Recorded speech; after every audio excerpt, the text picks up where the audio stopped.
ಎಲ್ಲ ಸ್ನೇಹಿತರಿಗೆ ತರಗತಿಗೆ ಸ್ವಾಗತ. ತರಗತಿಯ ಪ್ರಾರಂಭ ಮಾಡೋಕ್ಕಿಂತ ಮುಂಚಿತವಾಗಿ ನಮ್ಮ ಒಂದು ಯೂಟ್ಯೂಬ್ ಚಾನಲ್ಗೆ ಸಬ್ಸ್ಕ್ರೈಬ್ ಆಗಿ ಅಂತ ಕೇಳ್ಕೊಳ್ತಾ ದಿನನಿತ್ಯ ತರಗತಿಗಳಿಗೆ ವೀಕ್ಷಿಸಿ.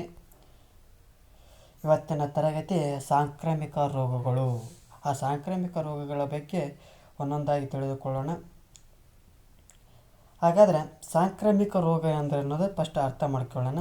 ಸಾಂಕ್ರಾಮಿಕ ರೋಗ ಅಂದರೆ ಒಬ್ಬರಿಂದ ಇನ್ನೊಬ್ಬರಿಗೆ ಸುಲಭವಾಗಿ ಹರಡುವ ರೋಗವಾಗಿದೆ. ಅಂದರೆ ಇದು ಒಬ್ಬರಿಂದ ಇನ್ನೊಬ್ಬರಿಗೆ ಹರಡುವಂಥ ಒಂದು ರೋಗವನ್ನು ಸಾಂಕ್ರಾಮಿಕ ರೋಗ ಅಂತ ಕರಿತಾ ಹೋಗ್ತೀವಿ. ಇದು ರೋಗಾಣುಗಳಿಂದ ಉಂಟಾಗುವ ರೋಗ. ಇದು ಮಾನವನಿಂದ ಮಾನವನಿಗೆ ಅಥವಾ ಪ್ರಾಣಿಯಿಂದ ಮಾನವನಿಗೆ ಹರಡುವಂಥ ರೋಗ. ಈ ಸೋಂಕು ತಗುಲಿದ ಅಥವಾ ವ್ಯಕ್ತಿಗಳ ಸಂಪರ್ಕದಿಂದ ಸಾಂಕ್ರಾಮಿಕ ರೋಗ ಹರಡಿಕೊಳ್ಳುತ್ತೆ. ಅಂದರೆ ಇದು ಮಾನವನಿಂದ ಮಾನವನಿಗೆ ಹರಡಬಹುದು ಅಥವಾ ಪ್ರಾಣಿಯಿಂದ ಮಾನವನಿಗೆ ಹರಡಬಹುದು. ಈ ಒಂದು ಸೋಂಕು ತಗುಲಿತಪ್ಪ ಅಂದ ಇದನ್ನು ವ್ಯಕ್ತಿಗಳ ಸಂಪರ್ಕದಿಂದ ಬಂತಪ್ಪ ಅಂದರೆ ಇದಕ್ಕೆ ಸಾಂಕ್ರಾಮಿಕ ರೋಗಗಳು ಅಂತ ಕರಿತಾ ಹೋಗ್ತೀವಿ. ಮೊದಲನೇದಾಗಿ ಮಲೇರಿಯಾ ಅಂತ ನೋಡ್ತಾ ಹೋಗೋಣ. ಈ ಮಲೇರಿಯಾವು ನಮ್ಮ ದೇಶದಲ್ಲಿ ಭಾಳ ವರ್ಷಗಳಿಂದ ಪಿಶಾಚಿ ಥರ ಕಾಡ್ತಾ ಇದೆ. ಅಂದಪ್ಪ ಅಂದ್ರೆ ಇದೊಂದು ಸಾಂಕ್ರಾಮಿಕ ರೋಗ ಕಂಡು ಬರ್ತಾ ಇರ್ತೈತಿ. ಈ ಒಂದು ರೋಗವು ಜಾಸ್ತಿ ಯಾವ ತಿಂಗಳಲ್ಲಿ ಕಂಡು ಬರ್ತೈತಪ್ಪ ಅಂದರೆ ಮೇ ಮತ್ತು ಸೆಪ್ಟೆಂಬರ್ ತಿಂಗಳಲ್ಲಿ ಹೆಚ್ಚಾಗಿ ಕಂಡು ಬರ್ತೈತಿ.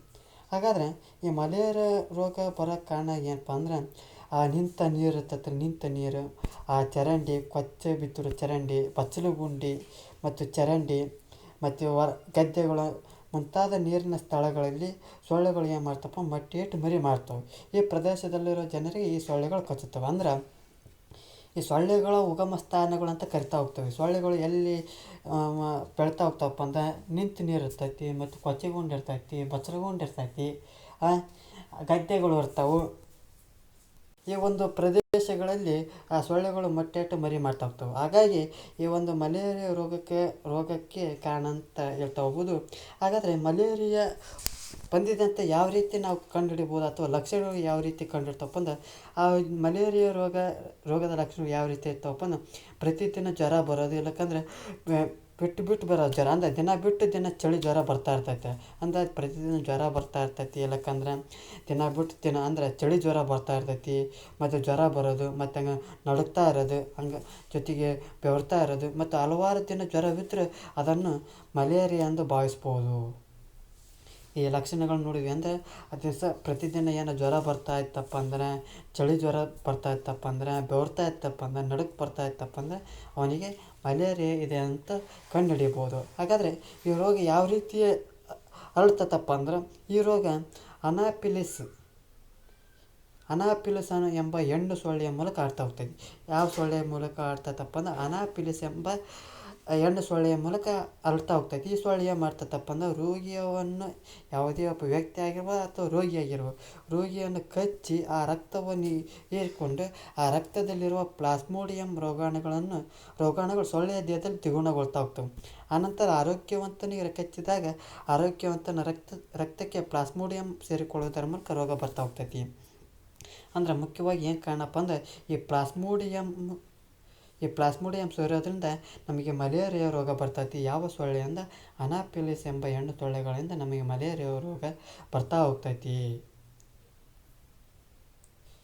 ಹಾಗಾದರೆ ಮಲೇರಿಯಾ ಒಂದು ಜ್ವರ ಅಥವಾ ಮಲೇರಿಯಾ ಒಂದು ರೋಗ ತಡೆಗಟ್ಟಬೇಕಾದ್ರೆ ನಿಯಂತ್ರಣ ಮಾಡಬೇಕಾದ್ರೆ ನಾವು ಏನು ಕ್ರಮಗಳು ತಗೋಬೇಕಪ್ಪ ಅಂದ್ರೆ ಆ ಸೊಳ್ಳೆಗಳು ಹುಟ್ಟುವಂಥ ಏನು ನಾವು ಮೂಲಗಳು ಅಥವಾ ಸೊಳ್ಳೆಗಳ ಮನೆಗಳು ಅಂತ ಏನು ಕರಿತಾ ಹೋಗ್ತೇವಲ್ಲ, ಆ ನಿಂತು ನೀರಾಗಿರ್ಬೋದು, ಕೊಚ್ಚೆ ಗುಂಡಿ ಆಗಿರ್ಬೋದು, ಚರಂಡಿ ಆಗಿರ್ಬೋದು, ಬಚ್ಚಲು ಗುಂಡಿ ಆಗಿರ್ಬೋದು, ಗದ್ದೆಯಲ್ಲಿ ನೀರಿರುವ ಸ್ಥಳಗಳಲ್ಲಿ ಆ ಸೊಳ್ಳೆಗಳು ಬೆಳೆಯೋದ್ರಿಂದ ಆ ಸೊಳ್ಳೆಗಳ ನಿರ್ಮೂಲನಕ್ಕೆ ಕ್ರಿಮಿನಾಶಕ ಅಂದರೆ ಡೈರೆಕ್ಟಾಗಿ ಏನು ಹೇಳ್ತಾರೆ ಎಣ್ಣೆ ಹೊಡೀರಿ ಅಂತ ಹೇಳ್ತಾ ಹೋಗ್ತಾರೆ. ಜೊತೆಗೆ ಕ್ರಿಮಿನಾಶಕಗಳು ಮನೆಯ ಸುತ್ತಮುತ್ತ ಸಿಂಪಡಿಸ್ಬೇಕು.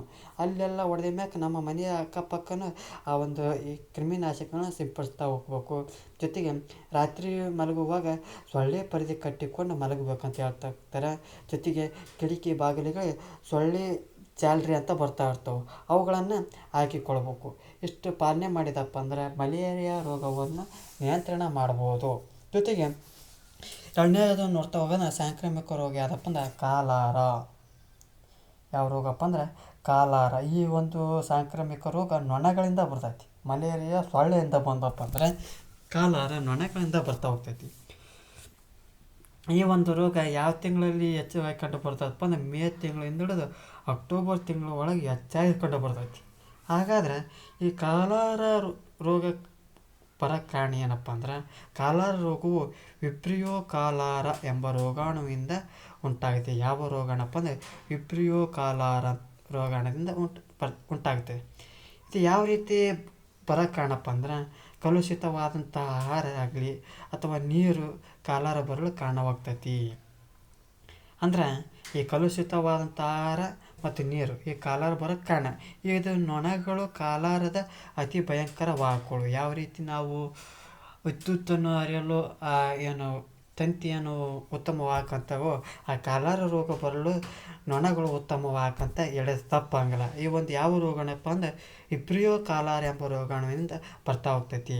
ಹಾಗಾದ್ರೆ ಕಾಲಾರದ ಲಕ್ಷಣಗಳು ಯಾವ ರೀತಿ ಇರ್ತಾವಪ್ಪ ಅಂದ್ರೆ, ಯಾವುದೇ ಒಬ್ಬ ವ್ಯಕ್ತಿಗೆ ಪದೇ ಪದೇ ವಾಂತಿ ಮಾಡ್ಕೊಳ್ಳೋದಾಗಿರ್ಬೋದು, ಇಲ್ಲ ಬೇದಿ ಹೋಗ್ತಾ ಇರ್ತೈತಲ್ಲ, ಆ ಬೇದಿಯು ಅಕ್ಕಿ ತೊಳೆದ ನೀರಿನಂತೆ ದಿನಕ್ಕೆ 30-40 ಬಾರಿ ಆಗುತ್ತದೆ. ಹೇಳಕ್ಕೆ ಹೋಗಬಾರ್ದು, ಹೇಳಕತ್ತೇನೆ.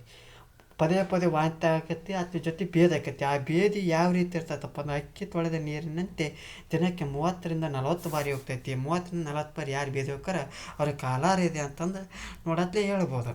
ಜೊತೆಗೆ ದೇಹದಲ್ಲಿನ ನೀರಿನಾಂಶ ಬೇಗ ನಷ್ಟವಾಗುವುದರಿಂದ ರೋಗಿ ನಿತ್ರಾಣನಾಗಿ ಮೈ ತಣ್ಣಗಾಗುತ್ತದೆ. ಒಂದು ವೇಳೆ ಕಾಲಾರ ರೋಗ ಬಂದತ್ತಪ್ಪ ಅವನ ದೇಹದಲ್ಲಿರುವಂಥ ನೀರಿನಾಂಶ ಹೋಗ್ಬಿಡ್ತೈತಿ. ಹೋಗಿ ಮ್ಯಾಕ ಅವನು ಈ ನಿತ್ರಾಣನಾಗಿ ಅವನ ಮೈ ಯಾವಾಗಲೂ ತಣ್ಣಗ ಇರ್ತೈತಿ. ಜೊತೆಗೆ ರಕ್ತದ ಒತ್ತಡ ಕಡಿಮೆಯಾಗಿ ಹೊಟ್ಟೆ ನೋವು ವಿಪರೀತವಾಗುತ್ತದೆ. ಅಂದರೆ ಏನಪ್ಪ ಅಂದ್ರೆ, ಯಾವಾಗ ರಕ್ತದ ಒಂದು ಏನು ಒತ್ತಡ ಕಡಿಮೆ ಆಗ್ತೈತಲ್ಲ ಅವಾಗ ಹೊಟ್ಟೆ ನೋವು ವಿಪರೀತ, ಹಂಗೆ ಸಾಮಾನ್ಯ ಹೊಟ್ಟೆ ನೋವು ಬರಲ್ಲ, ವಿಪರೀತವಾದಂಥ ಹೊಟ್ಟೆ ನೋವು ಬರ್ತಾ ಹೋಗ್ತೈತಿ.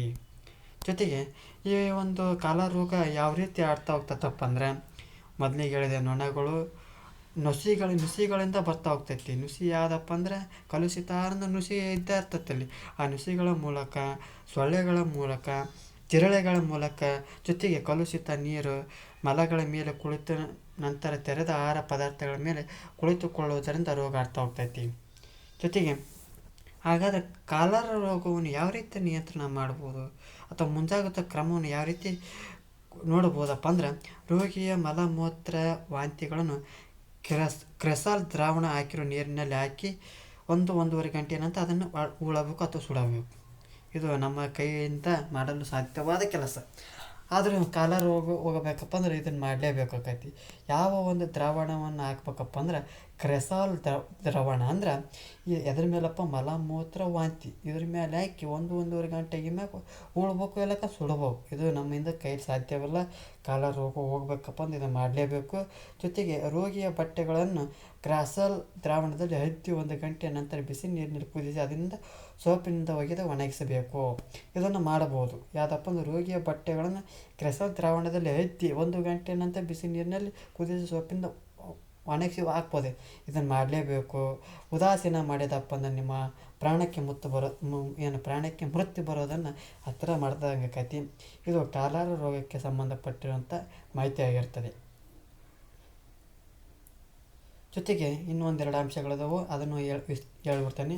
ಎಲೆಕ್ಟ್ರಾಲ್, ನಿಂಬೆ ರಸದ ನೀರು ಮಜ್ಜಿಗೆ, ಎಳನೀರುಗಳನ್ನು ಹೆಚ್ಚಾಗಿ ರೋಗಿಗೆ ಕುಡಿಸಬೇಕು. ಯಾರಿಗೆ ಕಾಲಾರ ಬರ್ತತ್ತಲ್ಲ, ನಿಂಬೆ ರಸದ ನೀರು ಅಂದ್ರೆ ಸರಬತ್ತು ಅನ್ಬೋದು, ನೀರು ಮಜ್ಜಿಗೆ ಅಂದ್ರೆ ಇದು ಮಸಾಲೆ ಮಜ್ಜಿಗೆ ಅನ್ಬೋದು, ಎಳ್ನೀರು ಅಂದ್ರೆ ತೆಂಗಿನಕಾಯಿ ನೀರು, ಇವನ್ನ ಹೆಚ್ಚಾಗಿ ಯಾರಿಗೆ ಕೊಡ್ಬೇಕಪ್ಪ ಅಂದ್ರೆ ರೋಗಿಗೆ ಕೊಡ್ತಾ ಹೋಗ್ಬೇಕು. ಈ ರೋಗದ ಲಕ್ಷಣಗಳು ಕಂಡ ತಕ್ಷಣ ಎಲ್ಲಿ ಬರ್ಬೇಕಪ್ಪ ಅಂದ್ರೆ ವೈದ್ಯರ ತ್ಯಾಕ್ ಹೋಗ್ಬೇಕು. ಕ್ಷಮೆ ಇರಲಿ, ವೈದ್ಯರ ಹತ್ರ ಬರಬೇಕು. ಇದು ಕಾಲಾರ ರೋಗದ ಲಕ್ಷಣಗಳು. ಮೂರನೇದು ಕ್ಷಯ ರೋಗ. ಉಚ್ಚಾರಣೆಯಲ್ಲಿ ದೋಷ. ಕ್ಷಯ ರೋಗ ಅಂದರೆ ಇದು ಒಂದು ಕ್ಷಯ ರೋಗವು ಒಂದು ಸಾಂಕ್ರಾಮಿಕ ರೋಗವಾಗಿರ್ತದೆ. ಅಂದರೆ ಈ ರೋಗವು ಶ್ವಾಸಕೋಶಕ್ಕೆ ಸಂಬಂಧಿಸಿದ ಅಂಗಗಳಲ್ಲೂ ಹಾಗೂ ಇತರ ಅಂಗಗಳಲ್ಲಿ ಕಾಣಿಸಿಕೊಂಡು ಬೆಳೆಯುತ್ತದೆ. ಈ ಒಂದು ರೋಗವು ಮುಖ್ಯವಾಗಿ ಶ್ವಾಸಕೋಶ ಉಸಿರಾಟದ ಅಂಗಗಳಾದಂಥ ಶ್ವಾಸಕೋಶಕ್ಕೆ ಸಂಬಂಧಿಸಿದ ಅಂಗಗಳಲ್ಲಿ ಮತ್ತು ಇತರ ಅಂಗಗಳಲ್ಲಿ ಕಾಣಿಸಿಕೊಳ್ತಾ ಹೋಗ್ತೈತಿ. ಇದು ಕ್ಷಯ ರೋಗ ಯಾವ ರೀತಿ ಕಂಡು ಬರ್ತೈತಪ್ಪ ಅಂದ್ರೆ ನೋಡ್ತಾ ಹೋಗೋಣ. ಕಾರಣಗಳು, ಕ್ಷಯ ರೋಗ ಬರೋಕ್ಕೆ ಕಾರಣಗಳು ಯಾವಪ್ಪ ಅಂದ್ರೆ ಕಲುಷಿತ ವಾತಾವರಣ ಅಂದ್ರೆ ಹೊಲಸು ವಾತಾವರಣದಿಂದ ಕಂಡು ಬರ್ತಾ ಹೋಗ್ತೈತಿ ಮತ್ತು ಮಾನವರು ಮತ್ತು ಪ್ರಾಣಿಗಳಿಂದ ಕಂಡು ಬರ್ತಾ ಹೋಗ್ತೈತಿ. ಅಂದರೆ ಮಾನವರಲ್ಲಿಯೂ ಹರಡಬಹುದು, ಜೊತೆಗೆ ಪ್ರಾಣಿಗಳಿಂದನೂ ಹರಡಬಹುದು. ಇದನ್ನು ಮೈಕೋಬ್ಯಾಕ್ಟೀರಿಯಾ ಟ್ಯುಬರ್ಕುಲಾಸಿಸ್ನಿಂದ ಉಂಟಾಗುತ್ತದೆ. ಮೈಕ್ರೋಬ್ಯಾಕ್ಟೀರಿಯಾ ಟ್ಯುಬರ್ಕುಲಾಸಿಸ್ ಅಂತ ಹೇಳ್ತಾ ಹೋಗ್ತಾರೆ. ಮೋಸ್ಟ್ಲಿ ಇದನ್ನು ಟಿ ಬಿ ಅಂತ ಅನ್ಬೋದು.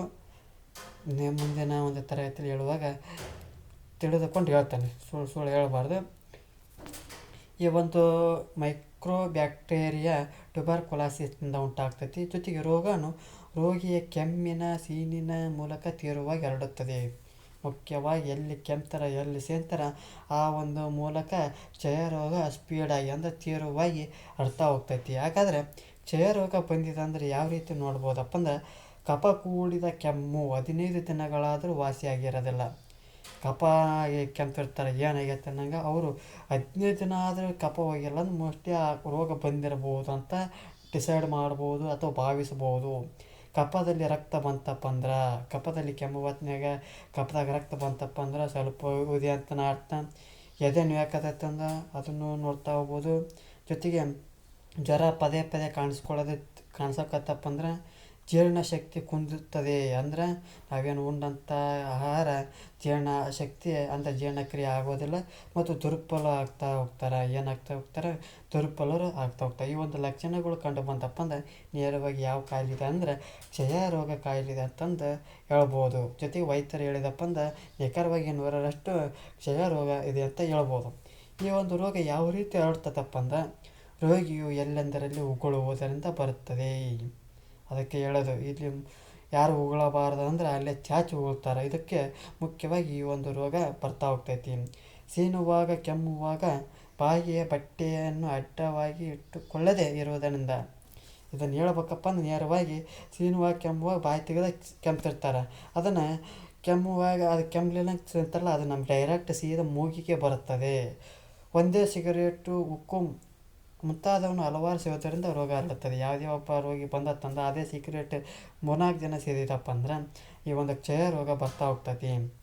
ಹಾಗಾದರೆ ಕ್ಷಯ ರೋಗ ಬರಬಾರ್ದಪ್ಪ ಅಂದ್ರೆ ಮುಂಜಾಗ್ರತೆ ಕ್ರಮ ಏನು ತಗೋಬೇಕಪ್ಪ ಅಂದ್ರೆ ರೋಗಿ ಎಲ್ಲೆಂದರಲ್ಲಿ ಉಗುಳಬಾರ್ದು. ಮೊದಲು ರೋಗಿ ಯಾರಿಗೆ ಬಂದಿರ್ತ ಅವ್ರಿಗೆ ಹೇಳ್ಬೇಕು, ಎಲ್ಲಿ ಬೇಕಲ್ಲಿ ಉಗುಳಬಾರ್ದಪ್ಪ, ಸೀನಬಾರ್ದಪ್ಪ, ಕೆಮ್ಮಬಾರ್ದಪ್ಪ, ಕೆಮ್ಮು ಹಂಗತ್ತಪ್ಪ ಬಟ್ಟೆ ಇಟ್ಕೊಂಡು ಕೆಮ್ಮು ಅಥವಾ ಕೈ ಹಿಂಗಡ್ಕೊಂಡು ಕೆಮ್ಮು ಅಂತ ಹೇಳ್ಬೇಕು.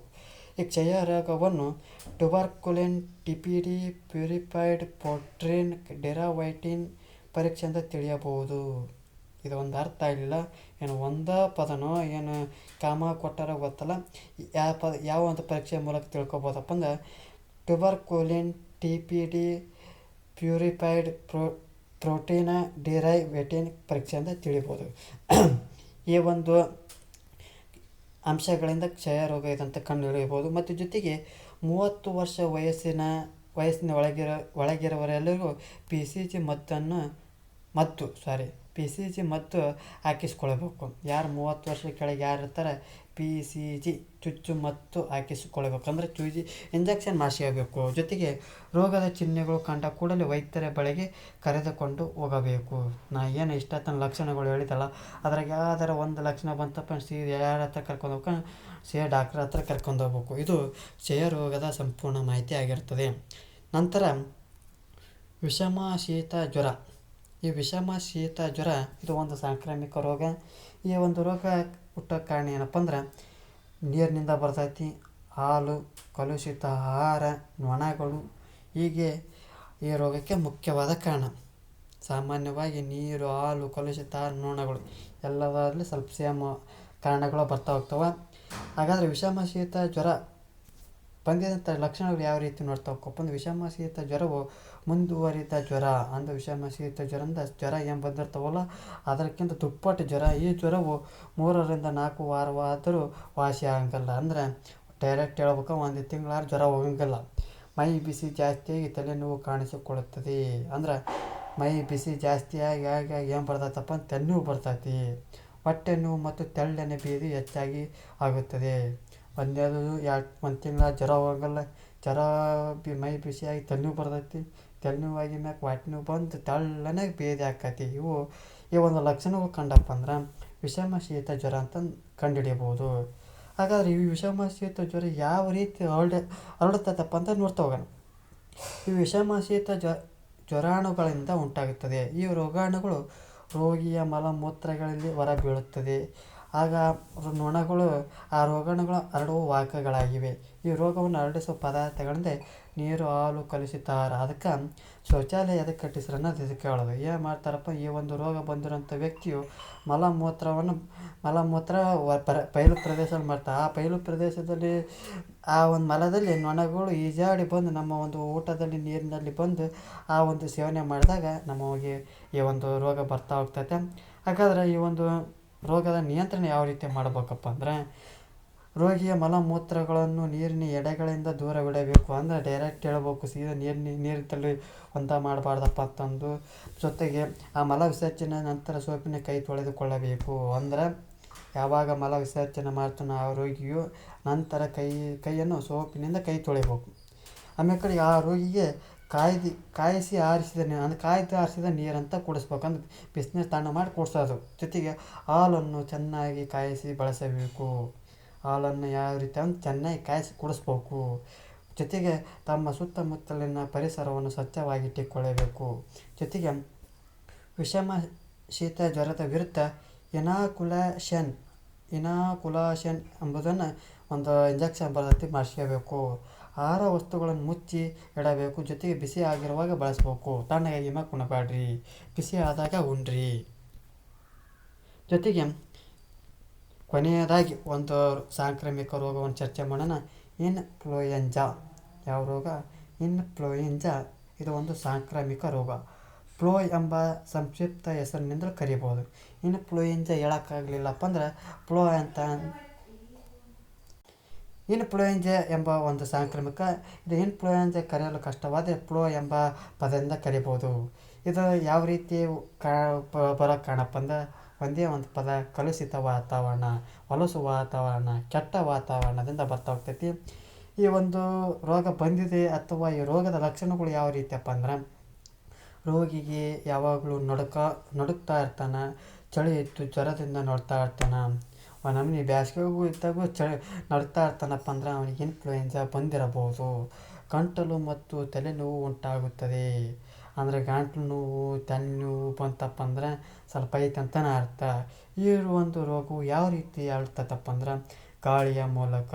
Very good. ಕಲುಷಿತ ವಾತಾವರಣ ಅಂದ್ರೆ ಗಾಳಿಯ ಮೂಲಕನ ಬರ್ತಾ ಹೋಗ್ತೈತಿ. ಈ ಗಾಳಿಯ ಮೂಲಕ ಏನು ಮಾಡ್ತಪ್ಪ, ರೋಗಾಣುಗಳು ಹರಡ್ತಾ ಹೋಗ್ತಾವೆ. ಈ ರೋಗಿಯು ನೇರ ಸಂಪರ್ಕದಿಂದ ರೋಗ ಅಥವಾ ಗಾಳಿಯ ಮೂಲಕ ಬಂದಿದ ಮೇಲೆ ಅದು ಬರೋದು ಕಾಮನ್ಯ. ಇನ್ಫ್ಲೂಯೆಂಜಾ ವೈರಸ್ನಿಂದ ಬರ್ತಾ ಹೋಗ್ತೈತಿ. ಯಾವ ಒಂದು ವೈರಸ್ ಅಂದ್ರೆ ಇನ್ಫ್ಲೂಯೆಂಜಾ ವೈರಸ್ನಿಂದ ರೋಗವು ಹರಡ್ತಾ ಹೋಗ್ತೈತಿ. ಹಾಗಾದ್ರೆ ಈ ರೋಗವನ್ನು ಯಾವ ರೀತಿ ನಿಯಂತ್ರಣ ಮಾಡಬೇಕು, ಯಾವ ರೀತಿ ಕ್ರಮಗಳನ್ನು ತೆಗೆದುಕೊಳ್ಬೇಕಪ್ಪ ಅಂದ್ರೆ, ಆ ರೋಗಿ ಬಳಸಿದ ವಸ್ತುಗಳಿಂದ, ರೋಗಿಯ ಸಂಪರ್ಕದಿಂದ ದೂರವಿಡಬೇಕು. ಯಾರಿಗೆ ಇನ್ಫ್ಲೂಯೆಂಜಾ ರೋಗ ಬಂದಿರ್ತೈತೆ ಅವನು ಸಪ್ರೇಟಾಗಿ ಅನ್ನೋಕ್ಕಾಗಲ್ಲ ಪಾಪ. ಆ ಬಳಸಿದ ವಸ್ತುಗಳನ್ನು ರೋಗಿಯ ಸಂಪರ್ಕದಿಂದ ದೂರವಿಡಬೇಕು. ಜೊತೆಗೆ ಸೀನುವಾಗ, ಕೆಮ್ಮುವಾಗ ಕರವಸ್ತ್ರ ಅಡ್ಡವಿಟ್ಟುಕೊಳ್ಳಬೇಕು. ಹೆಂಗೆ ಬೇಕಂಗೆ ಕೆಮ್ಮಂಗಲ್ಲ. ರೋಗಿಯ ಬಟ್ಟೆಗಳನ್ನು ಬಿಸಿ ನೀರಿನಲ್ಲಿ ಕುದಿಸಿ ಸೋಪಿನಿಂದ ಒಗೆಯಬೇಕು. ಬಿಸಿನೀರನ್ನು ನೆನೆಸಿ ಆಮೇಲೆ ಸೋಪಿನಿಂದ ಒಗೆದು ಕೈ ಬಿಡಬೇಕು. ರೋಗಿಗೆ ಊಟಕ್ಕೆ ಮತ್ತು ಕುಡಿಯಲು ಪ್ರತ್ಯೇಕ ಪಾತ್ರೆಗಳನ್ನು ಬಳಸಬೇಕು. ಯಾರು ರೋಗ ಬಂದಿರ್ತಾವೆ ಅವನು ಸಪ್ರೇಟ್ ಕುಂದ್ರಿಸಿ ಉಣ್ಣಿಸಿ ತಿನ್ನಿಸಿ ಕಳಿಸ್ಬೇಕು. ಪೌಷ್ಟಿಕ ಆಹಾರ ಸೇವನೆ ಕ್ರಮವಾಗಿ ವ್ಯಾಯಾಮ ಮಾಡಬೇಕು. ಪೌಷ್ಟಿಕ ಆಹಾರ ಯಾವಾಗ ಕೊಡ್ತಾವೆ ಜೊತೆ ವ್ಯಾಯಾಮ ಮಾಡೋದು ಕಲಿಸ್ಬೇಕು. ಅವನಿಗೆ ವಿಶ್ರಾಂತಿ ತೆಗೆದುಕೊಳ್ಳಕ್ಕೆ ಬಿಡಬೇಕು ಮತ್ತು ಒಳ್ಳೆಯ ಗಾಳಿ ಬೆಳಕು ಬರುವಲ್ಲಿ ವಾಸ ಮಾಡಕ್ಕೆ ಬಿಡಬೇಕು. ಇಲ್ಲಿಯವರೆಗೂ 5 ಸಾಂಕ್ರಾಮಿಕ ರೋಗಗಳನ್ನು ನಾವು ಚರ್ಚೆ ಮಾಡಿದ್ದೇವೆ. ಆ ಸಾಂಕ್ರಾಮಿಕ ರೋಗಗಳ ಬಗ್ಗೆ ನೋಡ್ತಾ ಹೋಗೋಣ. ಆ ರೋಗಗಳಿಗೆ ಸ್ವಲ್ಪ ಅಂಶಗಳನ್ನು ನೋಡ್ತಾ ಹೋಗೋಣ. ಈ ಒಂದು ತರಗತಿಯ ಚರ್ಚೆ ಮಾಡಿದಲ್ಲ, ಆ ಒಂದು ತರಗತಿಗೆ ಸಂಬಂಧಪಟ್ಟಂಥ ಸಣ್ಣ ಪ್ರಶ್ನೆಗಳು, ಅವುಗಳನ್ನು ನೋಡ್ತಾ ಹೋಗೋಣ. ಮಲೇರಿಯಾ ಬರದಂತೆ ಮುಂಜಾಗ್ರತೆಗೆ ಕಿಟಕಿ ಬಾಗಿಲಿಗೆ ಡ್ಯಾಶ್ ತೋರದ ಜಾಲರಿ ಹಾಕಿಸಬೇಕು. ಸಿಂಪಲ್, ಸೊಳ್ಳೆ.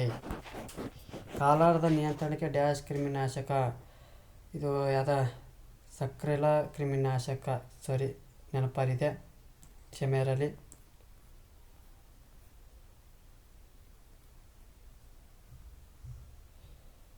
ಕ್ರೆಸಾಲ್. ಯಾವ ದ್ರಾವಣ? ಕ್ರೆಸಾಲ್. ಯಾವ ದ್ರಾವಣ ಅಂದರೆ ಕ್ರೆಸಾಲ್ ದ್ರಾವಣ. ಕ್ಷಯರೋಗವು ಡ್ಯಾಶ್ನಿಂದ ಉಂಟಾಗುತ್ತದೆ. ಮೈಕ್ರೋಬ್ಯಾಕ್ಟೀರಿಯಾ ಟ್ಯೂಬರ್ಕುಲಾಸಿಸ್.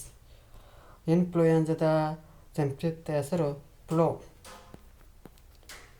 ಇಲ್ಲಿಯವರೆಗೂ ನನ್ನ ತರಗತಿ ಇಷ್ಟವಾಗಿದ್ದರೆ ಖಂಡಿತವಾಗಿ ಲೈಕ್ ಮಾಡಿ ಮತ್ತು ಇಷ್ಟವಾಗದಿಲ್ಲದಿದ್ದರೆ ಡಿಸ್ಲೈಕ್ ಮಾಡಿ ಎಂದು ಕೇಳಿಕೊಳ್ಳುತ್ತಾ, ಶೇರ್ ಮಾಡಿ, ಜೊತೆಗೆ ಏನಾದರೂ ಪ್ರಶ್ನೆಗಳಿದ್ದರೆ ಕಮೆಂಟ್ ಮಾಡಿ ಅಂತ ಕೇಳಿಕೊಳ್ಳುತ್ತಾ, ಕೊನೆಯದಾಗಿ ನನ್ನ ಒಂದು ಯೂಟ್ಯೂಬ್ ಚಾನಲ್ಗೆ ಸಬ್ಸ್ಕ್ರೈಬ್ ಆಗಿ ಅಂತ ಕೇಳಿಕೊಳ್ಳುತ್ತಾ ಎಲ್ಲರಿಗೂ ಧನ್ಯವಾದಗಳು.